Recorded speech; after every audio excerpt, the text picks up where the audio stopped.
So in this video, I'm gonna go over disassembling your bottom end and putting it back together.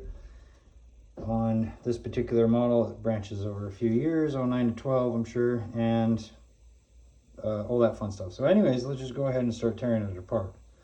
This is the stator side, obviously, so we're just going to go ahead and start. And I've already taken this one out because it had a retainer. Didn't even pay attention that it was a case half bolt.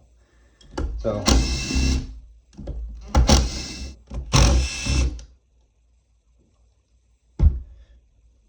get all of these bolts out of there. I still have one more to take out, which is the transmission drain bolt. So let me get these out and then we'll take him out.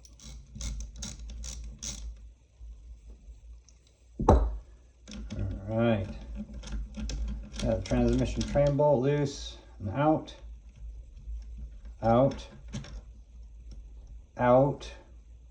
What the hell?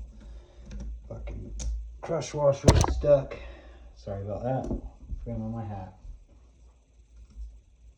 A little pry from screwdriver, bada being out.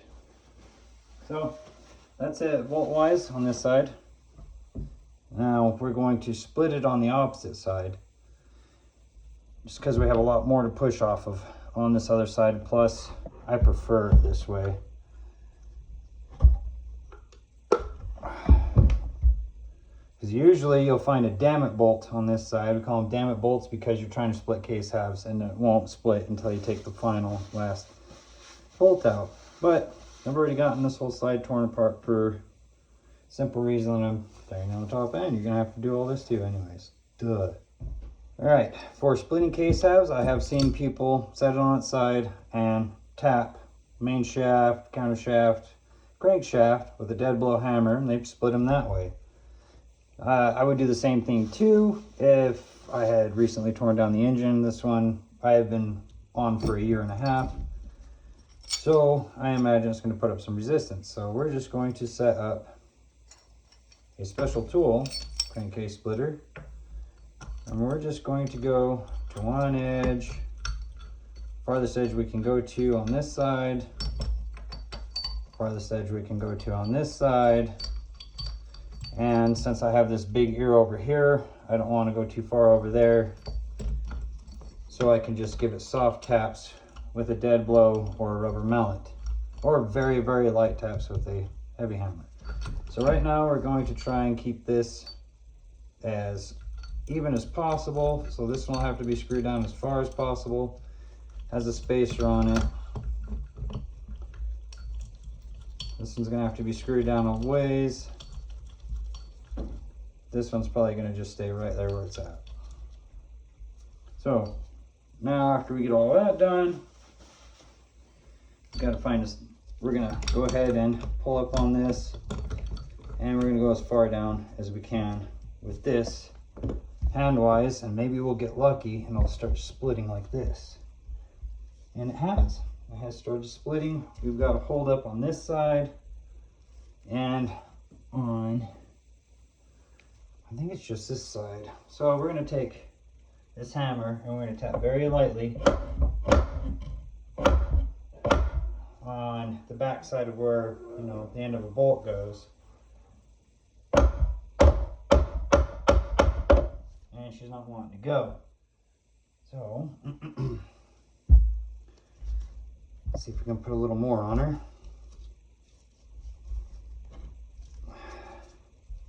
Hand-wise, we are getting a very big gap on this side and on this side, so we will have to give it some assist. There's a spot here where I can strike with a hammer. Again, very lightly, just soft little taps. I'm starting to gain a gap here. I'm still sealed up here. So don't ever recommend using a screwdriver to pry because you'll damage case halves. A little assistance to try and get it off of this dowel pin, but it does not want to go. So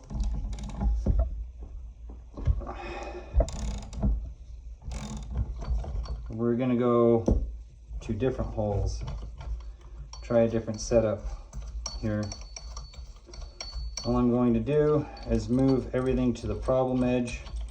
Let's see if it does it.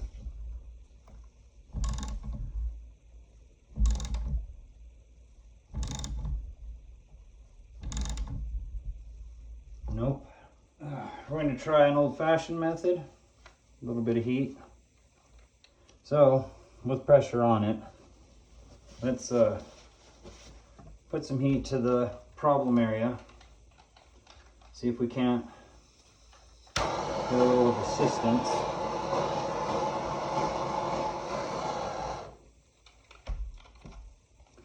See if we can't tap her off now.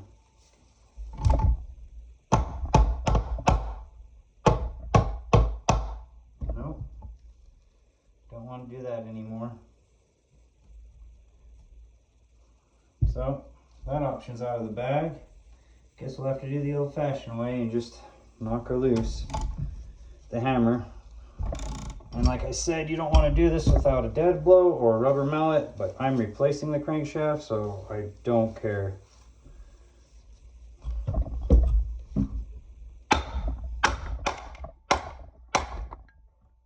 Alright. With a lot of brute force and damaging the crankshaft beyond repair, we've got our case half split. We're going to flip it back over very carefully and get this guy out of the way. Alright, nice and cozy, splitters out of the way, pull your case off. Now with it off, we're going to inspect for damage on sealing surfaces, damage here where the crankshaft rides. If you lose a bearing, this is where your damage is going to be. On transmission side, your damage will most likely be here. If you had an issue gear wise, shift fork, something broke loose, it's going to cause damage here. Well, everything looks good. Dowel pin is coming out easy. So we are going to go ahead and, your reeds. If you're wondering how your reeds set in this case, in your case halves, it sits like in there really tight, like a loose tooth. Wiggle her out, but your fold is going to be down this way. That way when when suction happens with your oil pump, this reed will flex. If you go the other way, you're going to starve the engine and blow it up. And you cannot fuck it up with this one because it has the grooves on that side. Ta-da. I guess you could go this way with it, but I don't think it'd sit right. Yeah, it doesn't even go all the way to the bottom. So there's only one way it could go in. Get him out of there. We're going to set this guy off to the side. And now for this side of everything.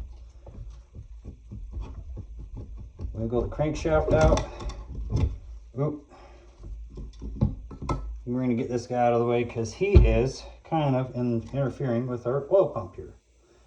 And when you get your oil pump out, you're looking for damage or debris on the inside here causing scuff marks. Also on this side too, this is a sealing surface because it's a fit, a press fit pretty much.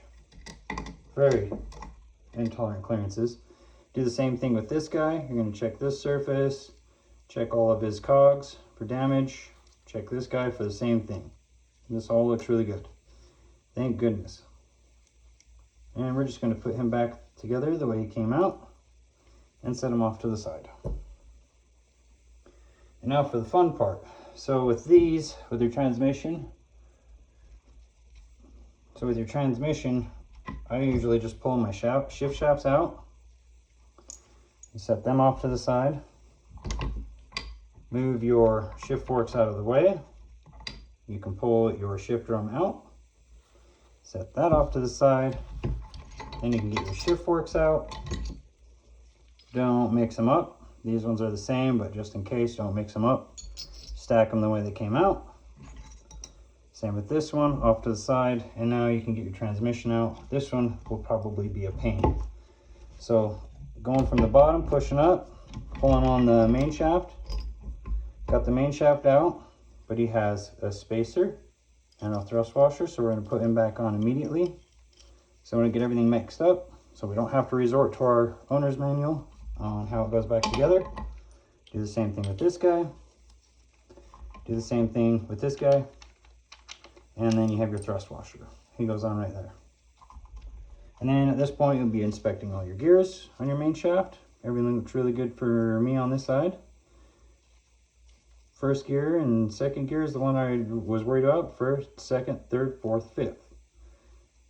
I was worried about second gear because I like starting my wheelies low, and I do not pull in the clutch when I shift in wheelies. So, main shaft looks really good. Set him off to the side. Get this guy out of the way. Counter shaft. Already got the assistance on getting him out. And make sure everything's in place. Get your thrust washer out. Make sure it goes on the same way it came out, which is always sharp edge facing outwards. First, second, third, fourth, fifth. Or, I'm sorry, the first, second, third, fourth, fifth. And you're just checking for damage, any kind of bluing, scoring on your thrust washers are normally going to be blued anyways. But you're looking for excessive damage, wear, damage on your cog gears, extra play in your freewheel gears, which are the ones that don't ride on splines. Everything seems pretty good on this one. So we're going to call her good. We don't have to tear the transmission apart. Set that off to the side. And now, since my gear position switch is stuck, I'm hoping to use this side as assistance to get it out. So I'm going to get this guy out real quick and then I'll be right back. Alright, so I had to use 2 screwdrivers and work 2 sides and wiggle it out like a loose tooth. But she is finally coming. There we go. Gear position switch out, off to the side. Everything will be cleaned as we're going back together or before we're going back together, depending on my mood. Now, that's it for teardown. Now, if you're obviously you're going to be replacing oil seals when you get this far, so we're going to go over removing the oil seals. I'm going farther and removing all internal bearings, even my counterbalance bearings. This guy probably not getting replaced. I do not think he comes in the kit, so I'm going to be leaving him in, which is going to suck because I'm going to throw these in the oven and hopefully he keeps his, I'm sure he'll keep his groove, his stay, and his form. I haven't seen one get warped by putting it in an oven. So right now we're going to just focus on getting the oil seals out and all the bearings. So in order to do that, you could use a screwdriver, but you're most likely going to damage components. If you get a nice little seal driver, or seal puller, not seal driver, seal puller, much like this one, you can get them out easy. Now, when you take out your oil seals, be careful. Shift shaft seal, your cam oil seal, I would keep those just in case your kit did not come with it. Normally, it comes with everything, but I have seen kits that skimp on these two. So very nice and gentle. We're going to have to clean him up possibly, and we might have to clean this one up as well. Might need a little assistance by pushing him to the back. Get him out nice and easy. Do not damage lips. And now we're going to get to the main ones that we know come in the kits, like your main crank seals will come with your crank bearing kits always. Throw him off to the side. Your counter shaft sometimes will not be in there, so we're being gentle. Getting him out, we're going to put him off to the side. If we have to clean him, we have to clean him and you reuse them. So now, that's it for this side. You'll do the same thing for this side, which its oil seals is just that one and that one. So those ones are out, and now it's time to get the bearings out. Sometimes you can force them through this way, but you know, most times you're going to be using the blind bearing driver. Crank bearings, yeah, you're going to force them out one way or the other. You can use one on this side, but first we have to get out our retainers. We've got these 2 Torx bit style ones here, and on your clutch side case half, you've got these guys here, which are also these are Allen series, which are got to be careful with. You're going to put heat to these the entire time you're taking them off, and these Torx ones too. If you're not putting heat on them, you're most likely going to strip them and fight it all the way out. Get them really nice and hot, and get them out. I'll show you on a couple of them, including these ones. So give me a second to get all the tools together and I'll show you. So when it comes to getting the bearing retainers out, I highly recommend that you get an impact driver, preferably 3/8 in case that, or 1/4 inch in case that it comes too close to your case halves.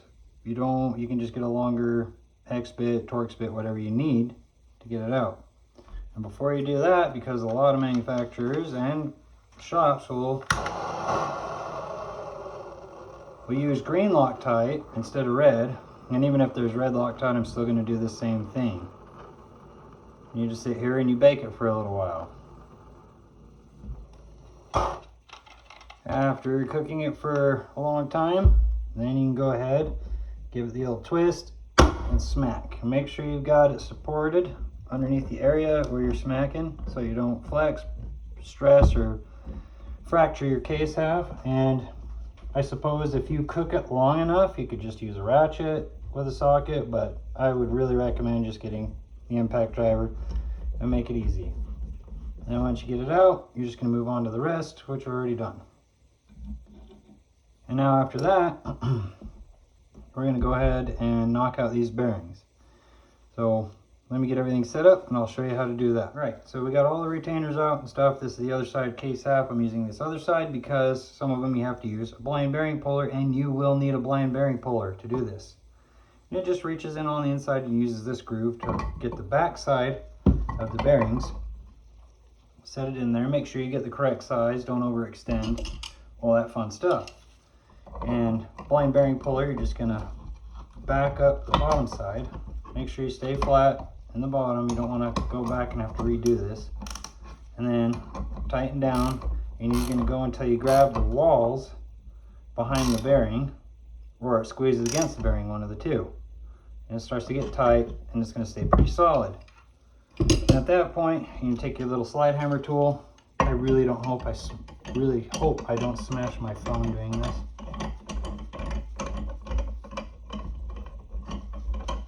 Sponsor me, Budweiser.